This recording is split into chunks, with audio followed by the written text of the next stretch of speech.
Good evening. You're watching The Learning Tree. I am Richard S. McGhee, and I have with me two distinguished authors and educators. To my right is Dr. Lorna Kaufman, and on the screen you will see Dr. Sandra Doran. These two ladies, along with one other, have written a book entitled Smart Kids Can't Read. Now, when I heard that, I was very intrigued because I said, I'm glad I'm not a smart kid. Tell us up front, starting with you, Sandy, tell us a little about yourself, how you got to here, not about the book, but about you and how you got to this point in life. Sure. Well, hello, everyone. The way I got to this point in life is by having two children who ended up being packages of surprises. My older son, it turned out he had ADHD before it was even invented. I think he kind of wrote the book on it. And I was trying to investigate why he was Before you go ahead, explain what that is you just said. What Sure. is it that he got? Yes, so my older son had attention deficit hyperactivity disorder Right. in a day and age when no one knew about that. So all I knew was that I had a little boy who, when he was 3 years old, followed the mailman to every house, and I found him 3 streets away. So I was trying to figure this piece out as to why he was such a challenge to raise and whether I was just the worst parent in the world. And then from that point in school, he began having difficulty reading. And I was trying to piece all this together. He would come home and try to do his homework, and he would say, I'm flustered. So as a result, I got on a subway and made my way into Boston University and said, I need to get a degree in special ed to figure out what on earth is going on with my own children. And that's where my interest originally came from. Explain a little bit about ADD. Oh, okay. Well, there are many different acronym for it, right? Yeah, sure, Right. sure. There are many different manifestations of it. There are 3 hallmarks of it: attentional problems, hyperactive problems, and motivational problems. Well, let me say that again: attentional, hyperactive, and impulsivity. But the theories now are saying that it really has a lot to do with motivational issues. But children with ADD or ADHD can appear very different. They can look very different. If they are of the impulsive type or the attentional type, they could have a very different profile. And so what happened to me was, because I was Just explain for a minute. They have a different profile from what? From one another. So you may know a child not that from a normal pattern. Right. But they don't all look the same. If a child has an attentional problem, they will look very different from a child that is highly impulsive and highly hyperactive. Physically different?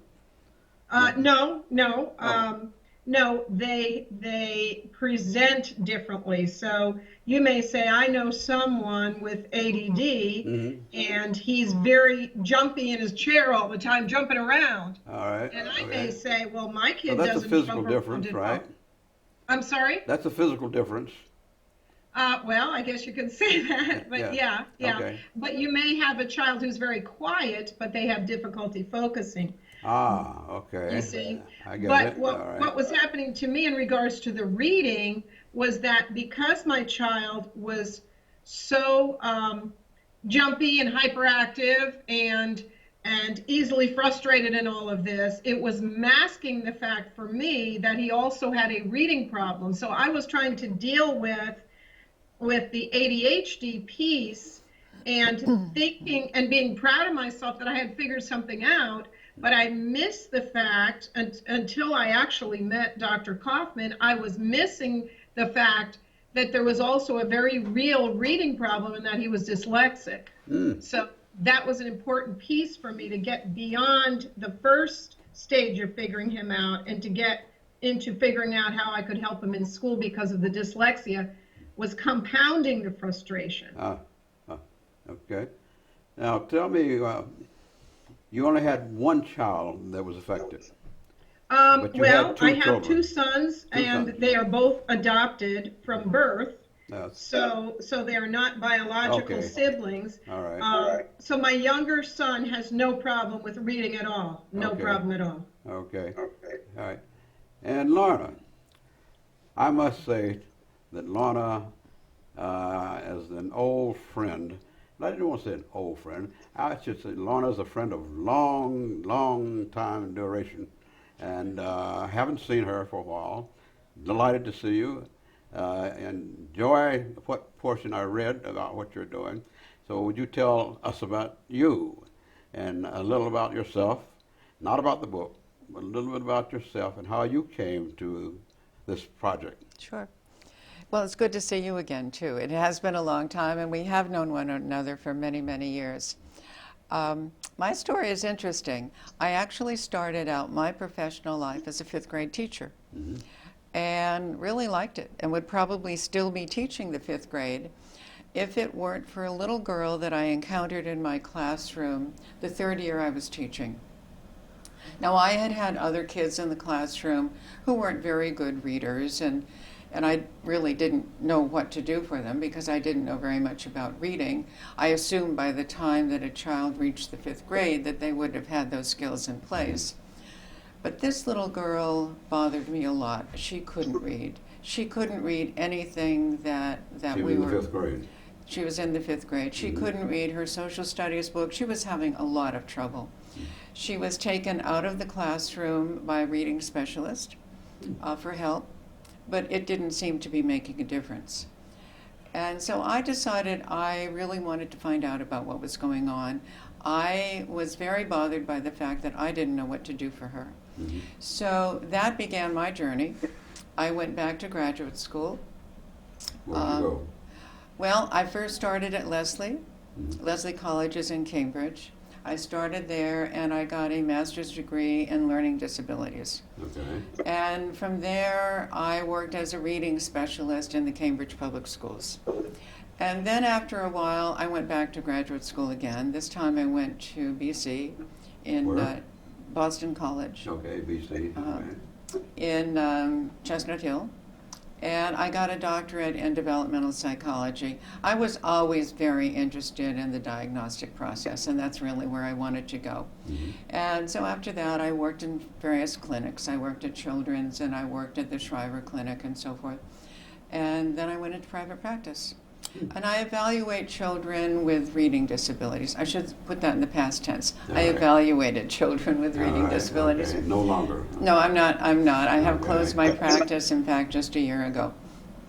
And when I evaluate kids with reading disabilities, I become involved with the parents because I also do observations of the kids in the classroom.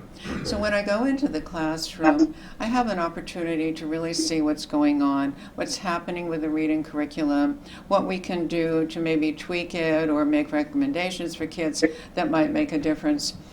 And I have found that in the course of all of this, it's very, very difficult for parents to navigate the hurdles of getting their kids help in a public school system. It's not an easy task.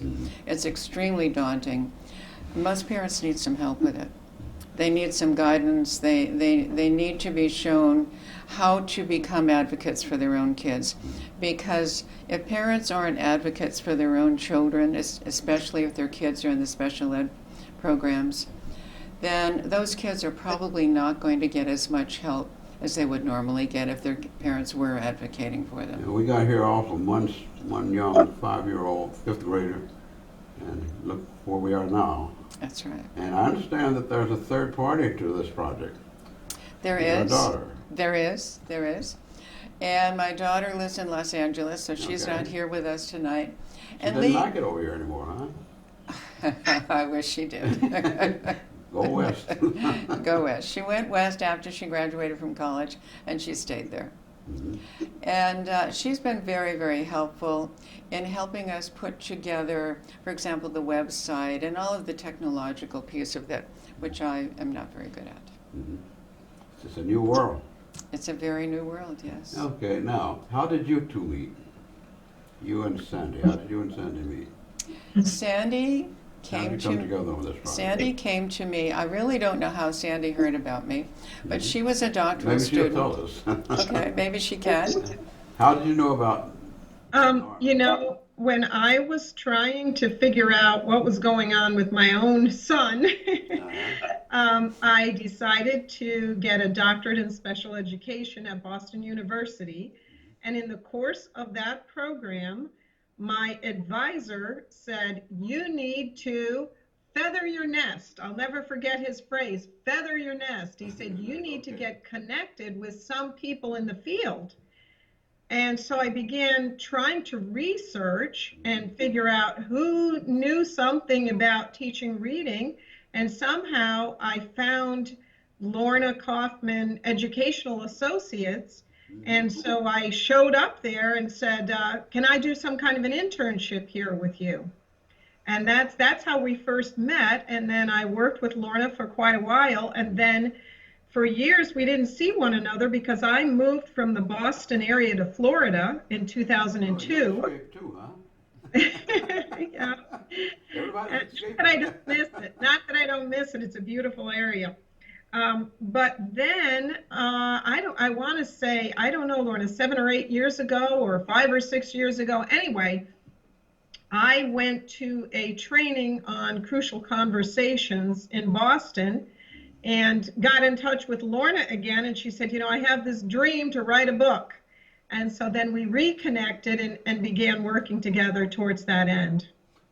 At what point in time, or how many years ago, did this book have its beginning? Wow, what would you say, Lorna? What would you say? Oh my goodness. You know, it's really hard to put a time frame on it because when I was in practice, I started it when my practice was going full-fledged, and I worked an awful lot.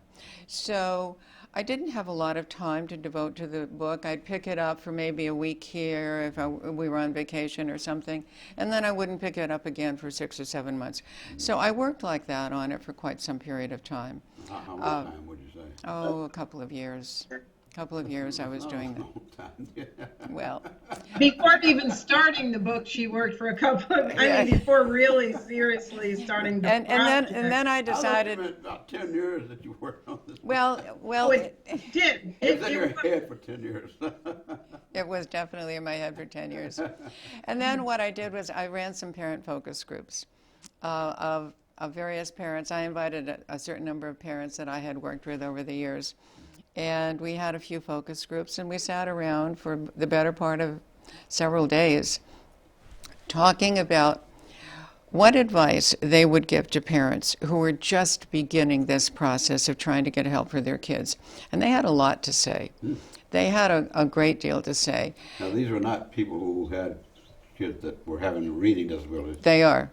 All these people were? Yes, okay. they are, yes. Okay, all right. And so we used a lot of the insights that came out of that. I've learned a lot from parents over the years because parents that I have worked with have been very, very dedicated. I have watched parents take out second mortgages on their homes just to be able to afford the kind of help that their kids need. So these were very, very dedicated people, and they had a lot to say and a lot of advice to give other parents. Much of that advice you'll find in the book.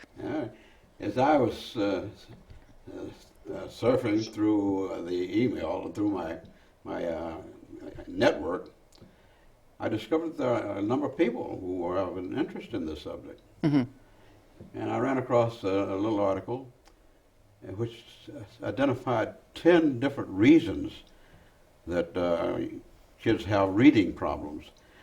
Do you know what those 10 are? Or have you ever heard of anybody listing them in that manner?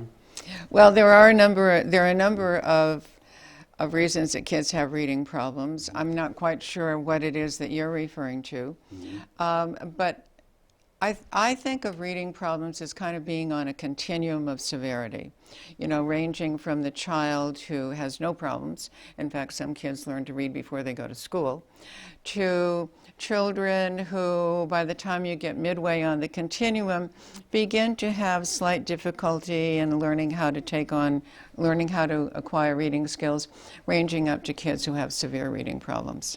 One or two of the mentioned ideas was that some kids don't want to learn to read because they're afraid they'll be asked to read in class, or that some kids are afraid to read because they don't want anybody to know that they can read.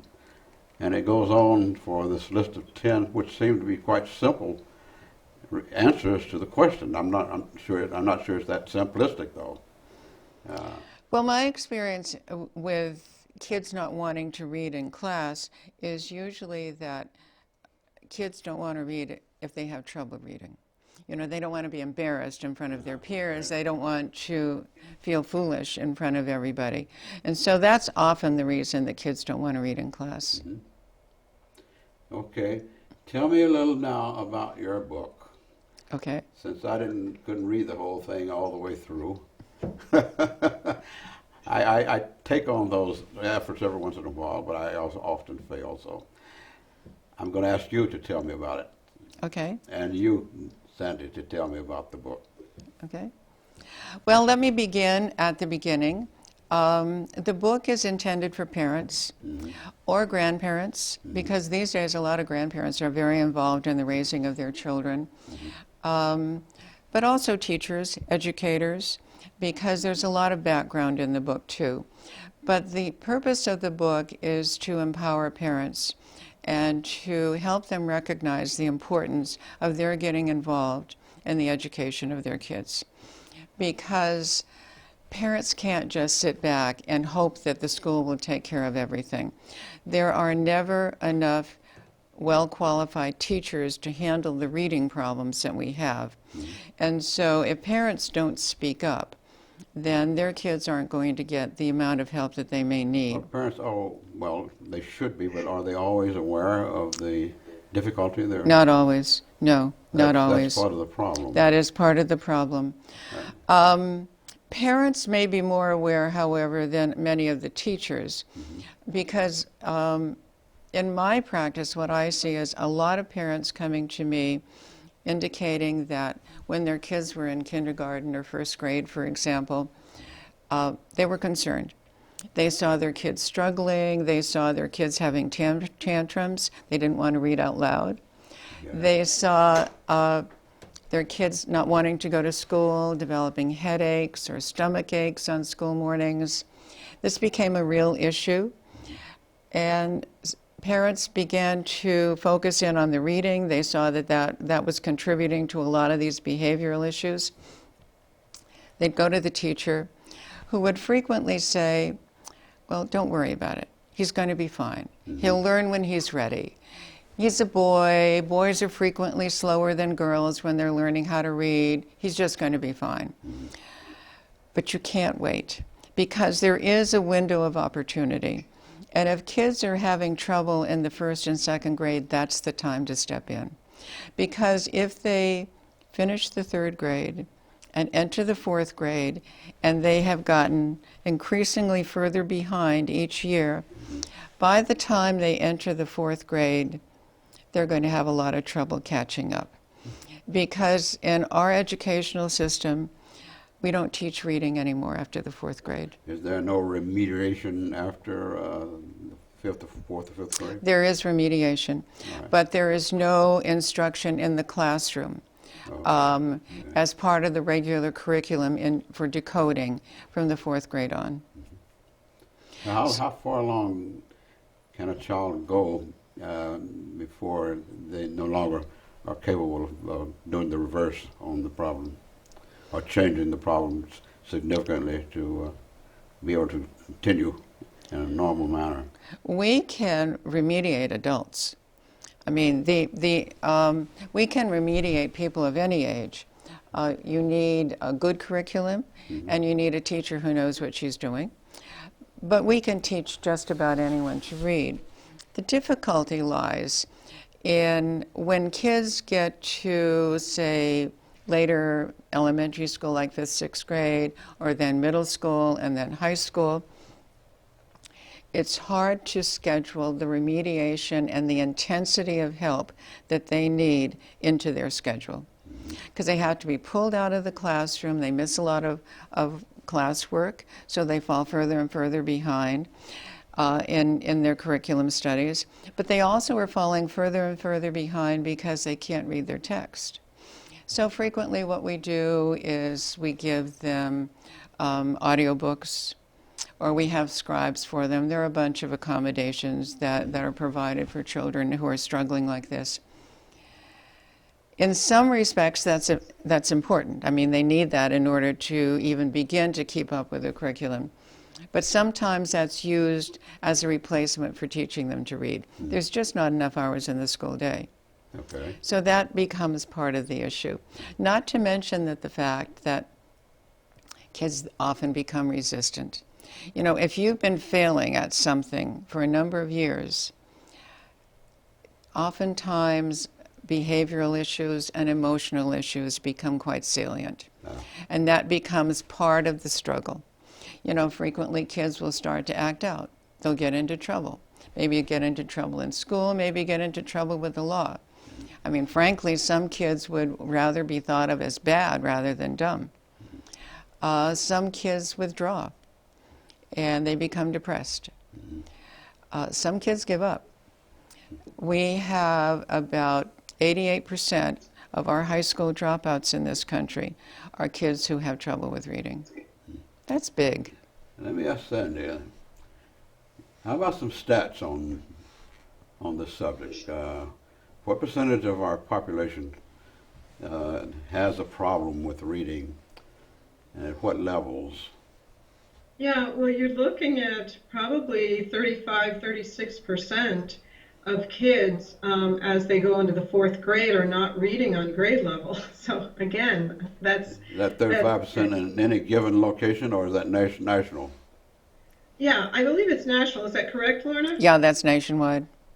Yeah, nationwide. It's, you know, sometimes you think, well, this is limited to maybe areas where there's more poverty, but we're not looking at something that is only limited to one area of the country. And the sad thing is that it is preventable. We have so much research on how to teach children to read, but unfortunately, we're not always following that, you know, and I guess the country kind of took a big step backwards with the whole language movement when the teaching of phonics was totally abandoned. And, you know, the results in the California school system were abysmal when they adopted that. You know, with the whole language movement, the idea was that we don't have to teach in a sequential, discrete manner how to decode and how to sound out words, and we don't have to teach those individual pieces of phonics, but that we do a top-down method, and that if children... What's top-down? Well, top-down would be that you start with the meaning rather than the discrete ways to teach children, rather than to teach them to decode. You start with the meaning that's in their head, and by some magical process, they're supposed to figure out what the book says because they're looking at the pictures and they care about the topic and it's important to them, and somehow it's all going to come together. So there was this time when we said, well, don't teach them phonics because that's the drill and kill method, and that's going to destroy children's incentive to want to read. And when we did that, has that been proven to be either right or wrong? Yeah, well, there has been a big study that was put out by the National Reading Panel, and that study showed that there are actually several elements of effective reading instruction, one of which is definitely phonics. And there's also phonological awareness, which is not the same as phonics. I don't know, are you aware of that? No. Okay. So, sorry that took so long to answer. Okay, so phonological awareness is the awareness that words are made of sounds.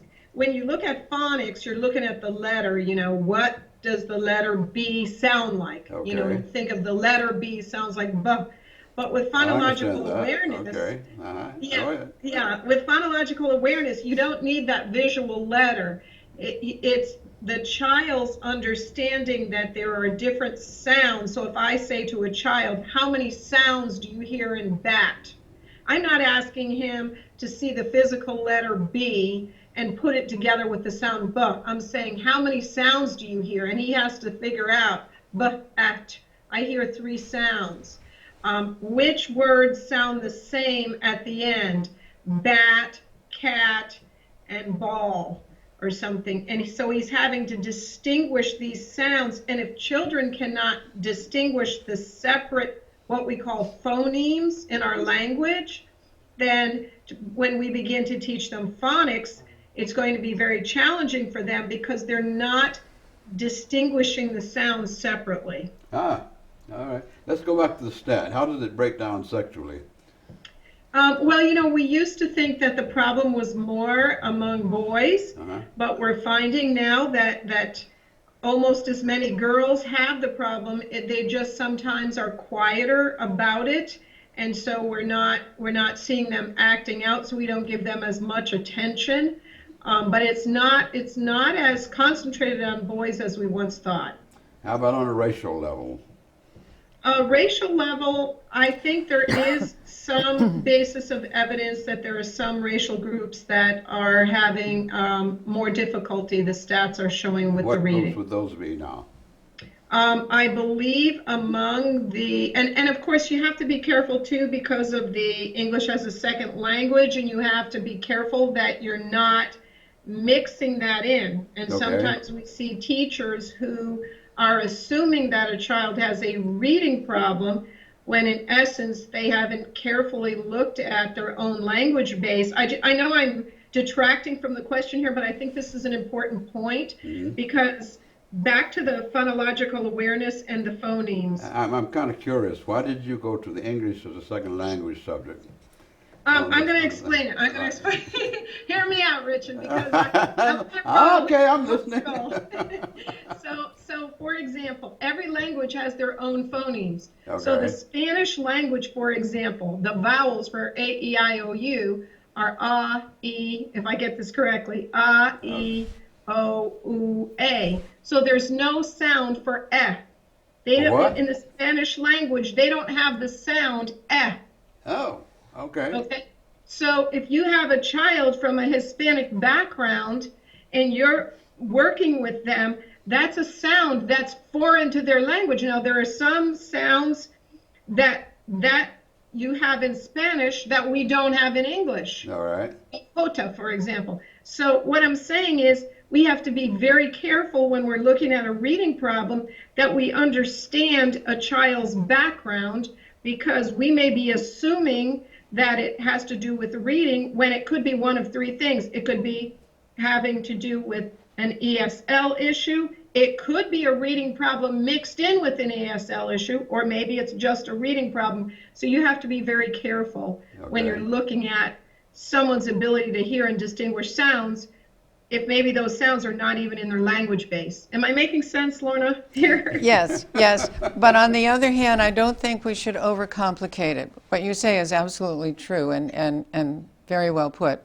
But I wouldn't overcomplicate it, because one of the other points that does come out of the research that has been funded for over four decades by National Institute of Child Health and Human Development, and we've studied hundreds of thousands of kids for a long time. While what Sandy says are true, and there are concentrations of ethnic groups that are having particular difficulty, which I'll go into in a sec, but what we know and what came out loud and clear is that we can prevent over 90% of our reading problems. Can prevent? We can prevent it. At what level? Kindergarten, 1st and 2nd grade. Okay. So while... That means you've got to have a pure and clear diagnosis No, or not at all. analysis of the potential? Not at all. No? No. Well, What how it do we go what about it what it means is a well-trained teacher Okay, and that's tricky. an evidence-based curriculum. By Okay. evidence-based, I mean a curriculum that is grounded in what we know to be the important elements of a reading program. In other words, the teacher is the analyst and should cite these problems as they begin to materialize. All right. Do we have that in our public school systems? We do have a little problem with that. All right. So what are we going to do? That's why we have such a large number of kids who are having trouble with reading. 35 to 36%, as Sandy said originally. That's a high number. Mhm. When we look at certain groups, it's even higher. In the African American community, it's 53%. 53. 53. Okay. In the Hispanic community, it's 52. That's more than half the kids. Okay. In the American Indian community, it's Now, but you're dealing with two different cultures. Yeah, you are. But that's why I said let's not overcomplicate it with background, because what we do know actually, you're is with three different cultures. American Indian. That's right. No. The American Indian is the third. But if we take a look at what helps and what works, that's kind of almost independent of these cultures. If we have a really solid foundation in the beginning, we can just prevent most of our reading problems. How are we going to do that? How are we going to do that? I mean, you've come up with a good project, and two of you can't carry it and handle it all alone. How are we going to do that? Well, I guess you could. You think look so? like you're good, strong people. Sandy's very strong. You won't sleep much, but Well, we're not alone. I mean, there are reading experts across the country who are very involved in this, and we have been very involved in it in a long time. And it's difficult because there's a certain amount of inertia in some school systems. There are some excellent teachers. There's some wonderful teachers who are very well trained. The problem is there aren't enough. There aren't enough, and hence the difficulty, and hence the need for parents to become involved, because I think that is actually one of our solutions. School systems do respond to parent pressure. I assume you don't have this problem, in private schools, or do you? You do. Or does it cut across the... Indeed you do. You do? I think perhaps not quite as much, because some private schools are able to screen out for that. But if you have a private school that starts in kindergarten, you haven't screened out a child before he's ever entered school. You don't know if he's going to have a reading problem. He might be at risk for a reading problem. There might be at-risk behaviors. For example, kids who are slow in learning to read, in learning to speak, are at risk for reading problems. Kids who have a family history, like their parents or their aunts and uncles, they're at risk for a reading problem. But for the most part, it's not really feasible for us to screen out before kids even enter kindergarten. Okay. What is the true heart of your book? What is the real hard message that you're trying to get out? Would you like to start that, Sandy, or shall I? Well, I can start it out. The heart of the book is that you need to get an unbiased, independent evaluation of your child so that you know exactly where the issues lie, and that can be the backbone of your advocacy plan. Now, how would I as a parent know that I needed to get an analysis? You would read the book. Maybe I'm part of the problem. You would read the book. What we're trying to tell parents is don't second guess yourself. If your parent's heart is telling you that something seems to be wrong, your child is struggling, it shouldn't be that hard, then don't second guess yourself. Act as soon as you suspect a problem. Is this a costly effort? Is there a Well, cost factor to this whole process of it analysis? depends. It depends because there are laws in this country that do provide for some help. There's a law called the IDEA, You didn't Individuals answer with my question. Disabilities in Education Act. Sandy, you're not answering my question. Is I'm there, getting is there a there. cost factor to this, I'm gonna get there. to this It analysis? does cost. Because, in instances where this is needed, it may not be able to be had by the parent if there's a cost factor, and it's a cost factor that is greater than the capacity to pay for it. Yes, yes.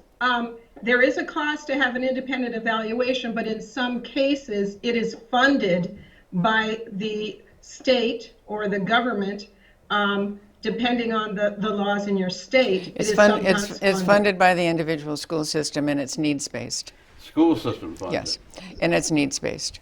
Okay, how would a parent know that the school system will fund that kind of analysis and necessary follow-up? Oh, all school systems are under the auspices of our special education law, which Okay. is a national law, and it applies to all states. Oh, okay, all right. So, all I would have to do is go to my principal and say, I have a problem, and I think my child needs to be analyzed for the problem.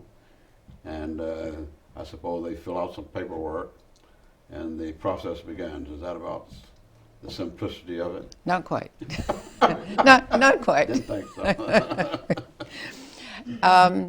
There's a referral process, All right. and so you have to refer your child for an Who evaluation. has to refer? Actually, any adult in the life of a child, a Okay. pediatrician, a teacher, All right. a parent. Almost all referrals actually come from parents or teachers. All right. But I've seen quite a few come from pediatricians, and I've seen some come from grandmothers. So you start with the referral process, and typically the school has to act on that referral, and they will test a child. And they go through a series of tests. When a school tests a child, by law, what they're really testing for is to determine the child's eligibility for help under the special education law. Okay. They finish their evaluation, they have a meeting with the parents called an IEP meeting, and they present their results. If the parent disagrees with those results, then the parent can then request an independent evaluation after they've disagreed. So they have to go through that process if they want to request school funding. So you've got to have some relatively educated parents who not only understand the need for the analysis, but also the need for the follow-up. And that's Well- that's why Sandy and I have become so committed to trying to get out there and help parents recognize what they need to know. How do you do Because that? you're right. How are you doing that? Well, They're not going to all read your book. So how are you no, doing they're that? not going to all read my book. So how are you gonna Through do it? programs like this, No. through reaching out and talking in libraries, programs like this. I was on a radio program last night and another one the last week. And we're just working to do what we can to get parents the word. Because Small group parents effort. do need to have that information. It's not intuitive and it's not easy. It can be very intimidating. It can be very intimidating to question a school. It can be very intimidating to question the teacher.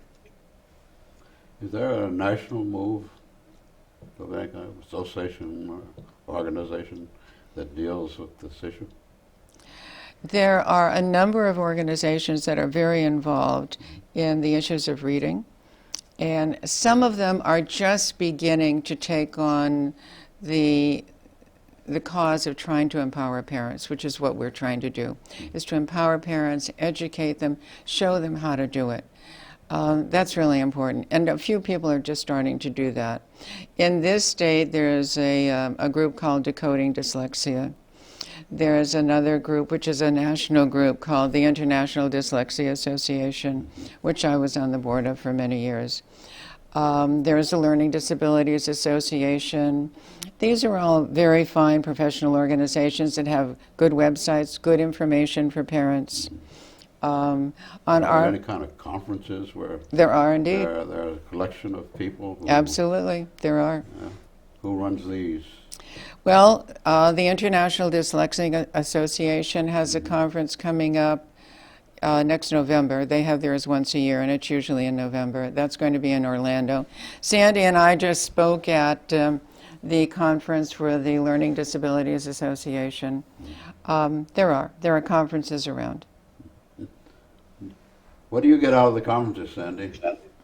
What do I get out of it? Yeah. Oh, anytime you go to a conference, Not it's just very... a conference, but conferences. What do you get out of them?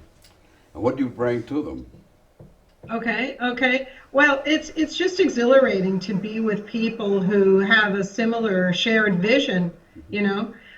So whenever we present, I always enjoy going to some sessions as well.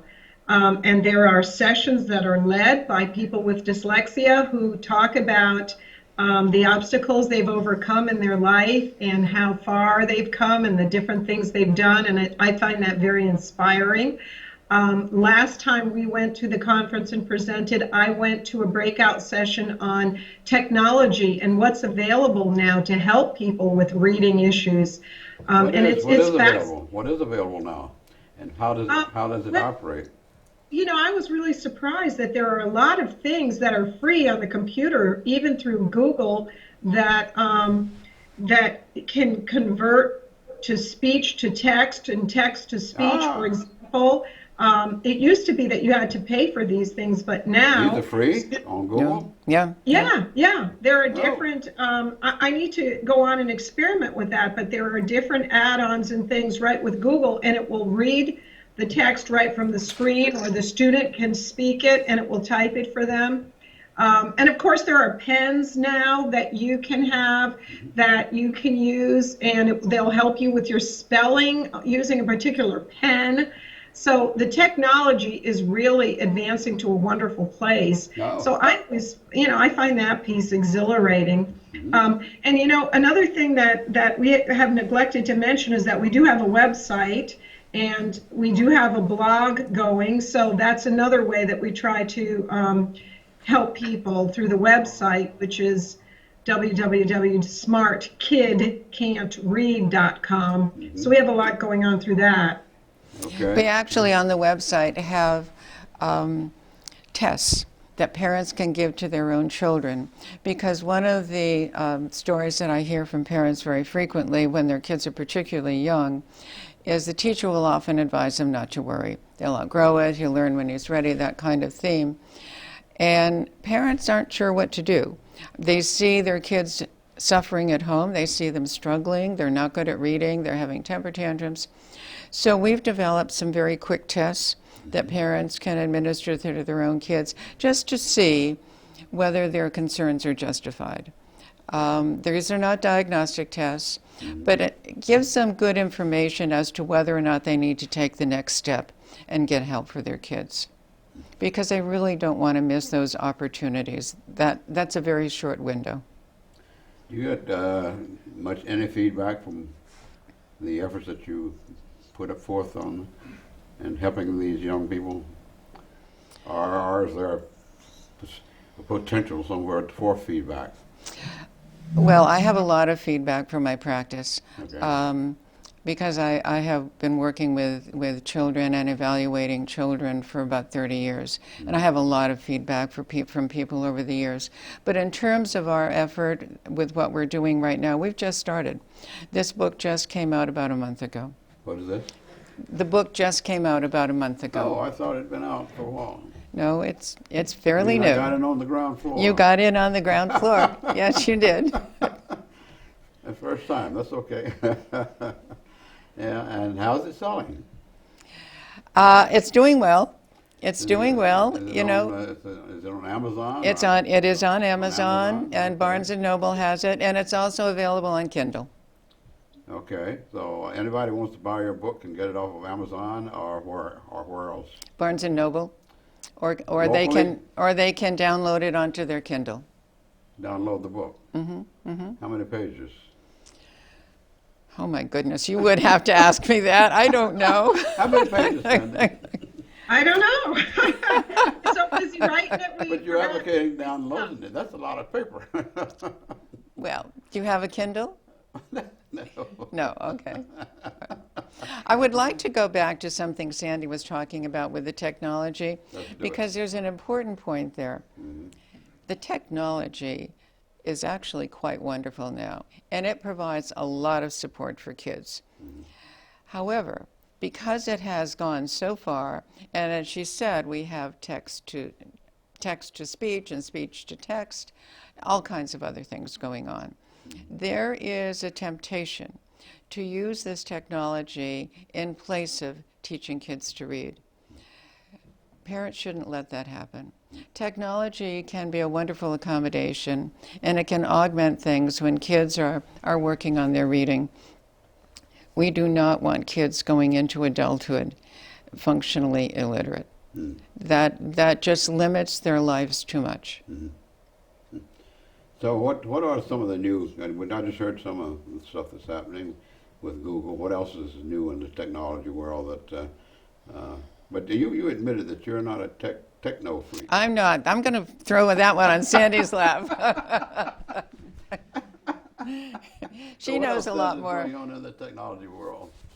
What else? Well, look what we're doing here with me being Skyped in. You know, I'm an associate superintendent of education for a private school system myself, and I have what's called Zoom meetings, which are similar to this, with teachers. When I go into a classroom and I begin to see, recently I noticed that teachers were having difficulty teaching writing, and I didn't think that they had enough rigor in that piece. You know, when you look at children with dyslexia and reading problems, generally have a problem with writing as well. And so now on a weekly basis, I have 6 heads popping up on my screen, and we talk about good teaching practices. So just the possibility there to mentor teachers is another thing that's happening with technology that we didn't always have. Tell me about Zoom. That's Okay. first I've heard of Zoom. Yeah, that's just another variety of Skype, but Is it's nice because you have a lot of people on the screen, can come on the screen at the same time. Oh, and with Skype you can only do it one-on-one. Yeah, I think there's probably different plans. I don't know as much about Skype because that's not what I normally use, but when I use Zoom, I've had, you know, up to 12 people, and I can use my computer as a whiteboard, and I can write on there and they can see it. Oh. I can mirror my iPad and show them how to use various apps. So there's a lot you can do now that you couldn't do before in terms of helping children, in terms of children advocating for themselves, and in terms of mentoring and teaching groups of people to work with strugglers. Sandy and I are in the process of developing webinars for parents. What? Which webinars? Do you know what webinars are? No, I don't. Sandy, you explain what webinars are. Okay, yeah, I do a number of those. It's just an online way of doing a training. So I'm not there in Boston right now. How do you spell it? Webinar. W-E-B-I-N-A-R. Okay. Webinar. Okay. Yeah, so Webinar, it's okay. just a way that you can see my screen. I can put up slides, I can talk, and while I'm doing that, you can be sending me notes in a chat. You can be, there are some that are more sophisticated than others that you can actually create rooms where some of your participants are able to go virtually into a room and have a discussion with one another and then come back to the main screen. Mm-hmm. You want to have interaction with this, so there are ways that they can interact with various icons and thumbs up and ask questions, etc. But it's just an online way of doing a presentation, so that if you can't be right there in the room with somebody, you can still have a session with them. So that's what we want to do for parents. Since sometimes parents can't always fly to one place, we can do something online for them. Oh, how good. How good. Now you were going to say about that. That's what I was about to say, that's what we have in the process right now. That's what we're planning. Sounds good. Sounds like you're becoming techo. She's not as bad as she thinks. Now, if we were on Zoom right now, what would be the difference in what we're doing? Well, I don't know. Are you able to switch modalities, switch this so you're sharing your screen as well as face to face? I have no idea. Okay, well, I'm sorry I don't asked the question. No, go ahead. Go ahead, I'm sorry. yeah. So Yeah. that would be essentially the difference in Zoom and Skype. Yeah, and I think the number of people that can come on at the same time, it forms a grid with all the different heads popping up. It's really interesting. So you can see a grid with a number of people that are on there at the same time. Yeah, I'm actually teaching a class now through that as well. Okay. Any other interesting aspects of your book that you'd like to discuss? Well, Sandy mentioned the fact that having an independent evaluation is kind of the backbone, because parents need to understand their child's needs. They need to know what they're advocating for. There's another couple of things that we want to help parents understand. They need to know a little bit about the reading process. They don't need to become experts in reading, but if they have some basic information, so they know what they're requesting, and if they know what the important elements of an appropriate reading program are, that will help them enormously. It's just very difficult to argue against good, solid facts. So that's another thing.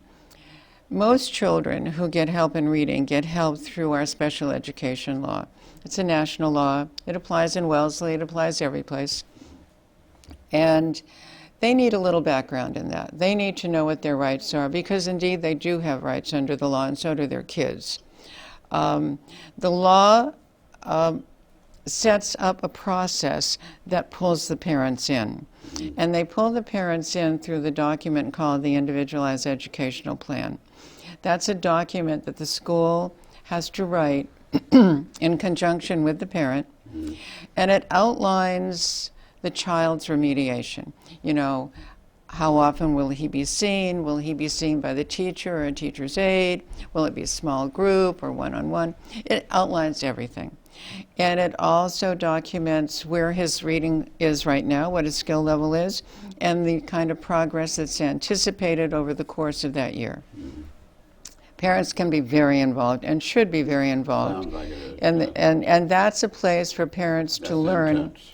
That's intense. Right. And that's a place where parents need a lot of help, because they can have a big impact on their child's future if they learn how to advocate in those IEP meetings. Can I get a good success story from either of you, or maybe from both of you? I can give you a lot of success stories, actually. Give me your best. Well, I don't know that it's my best, but this is an interesting story of a little girl who came to me, actually referred by her grandmother. She came at a young age. She was in the first grade, and she was having trouble reading. And the teacher said, "Oh, don't worry, she's going to be fine. She's very smart. She'll learn when she's ready. And besides, her real problem is she has attention deficit disorder. She's all over the place. She can't pay attention, and that's why she's not reading." Well, her grandmother wasn't so sure. Sure. And her grandmother convinced the mom to bring her in, and she had an evaluation. And indeed, she was actually very severely dyslexic. She didn't have any, what Sandy was describing before as phonological skills. She wasn't able to hear the sounds in words. She couldn't hear rhyming. She couldn't understand or distinguish the beginning sound of a word. So we really need to back up and start with her help from the very beginning, the very foundations of the language underpinnings of reading. The school didn't want to do that. They said, she's a first grader. We don't provide remediation for first graders. She's way too young. Parents persisted. Grandma persisted. And what we did was, and I went to team meetings. It's very important to bring your evaluator in. You want to bring an evaluator into a team meeting to explain the report, explain the results, and give rationale for those recommendations. So we persisted, and the school finally agreed that they would help her twice a week, and the parents hired a private tutor twice a week so that there was coordination. That coordination is very important. There was coordination between the two teachers so that they were on the same page. And by the time she entered the third grade, she was a successful, very enthusiastic reader. How about that? So intervening early helps a lot. Yeah. There are other cases of kids who have done very well and who have been very successful when parents have intervened later, because a lot of parents do intervene later. They don't recognize the severity of the problem until kids are older. It's a lot harder, but it can be done. It can be done, and I've seen it done any number of times. It requires a lot of commitment on the part of the parents. As many parents have said, you know, it's like taking on a second job. How about you, Sandy? You know, I started by saying how I got into this was because of my own son, so maybe it would be fitting to end there. Yes. You know, my older son, as I said, had difficulty reading at the time. You know, I had a bachelor's degree in elementary education and I had a master's degree in communication, but I didn't really know the reading, you know, about children with reading problems. I didn't know how to help, but I knew that something was wrong because my son, his spellings didn't make sense, the way he misspelled things. Something was not clicking for him, and I know now he was not hearing all those individual sounds.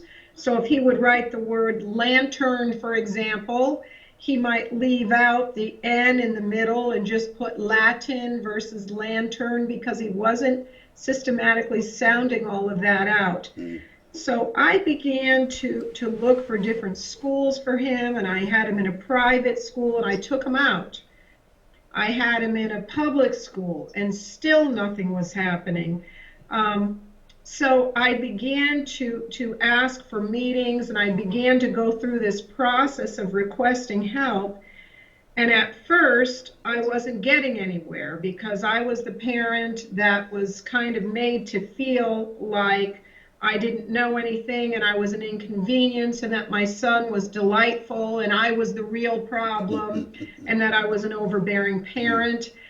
And about this time was when I met Lorna, and she began to arm me with some things to do and say at these meetings. And she said, you know, bring your husband. He doesn't have to say a lot, just bring him. So I did, and I brought a friend who came in a black power suit, and my husband came in a black power suit, and I came in a black power suit. Okay. And we sat around this table, but we didn't sit together, so we took our seats first. So as players came in, they were kind of divided, and we were in the middle all around people so that it was a different feeling. It wasn't a group of people against me.